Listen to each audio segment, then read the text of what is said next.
انت عارف يعني ايه ربنا بيقولك بنفسه والله يريد ان يتوب عليكم؟ يعني ربنا العظيم الرحيم الكريم عايزك ترجع له، مش بيستناك عشان يعاقبك، ده بيستناك علشان يغفر لك. طب ما تيجوا نسمع التفسير ده. ابن كثير قال ان ربنا بيمد ايده ليك يفتح لك باب التوبة علشان تطهر قلبك وتبدأ من جديد. اما الطبري قال ان ربنا عايز يطهرك من ذنوبك عشان تبعد عن الشهوات ويطهر قلبك. وده يمكن انا ذكرته لكم في حلقة مهمة جدا، فيديو طويل نزلته على اليوتيوب كنت بكلمكم فيه عن الطاقة السلبية، واتكلمنا قوي من ناحية الدين في الجزئية دي، فممكن تروحوا تشوفوا الحلقة هتفيدكم كتير قوي. واستعدي قال كلام يطمن القلب.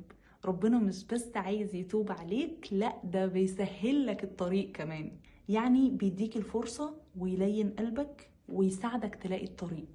تخيل ربنا بيمهد لك الطريق ويسهلهولك علشان تتوب. قولي انت لسه مستني ايه؟ ما تنسوش قول الله تعالى ان الله يحب التوابين ويحب المتطهرين.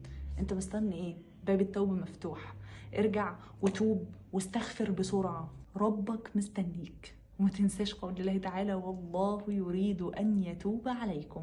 ابدأ دلوقتي وقول يا رب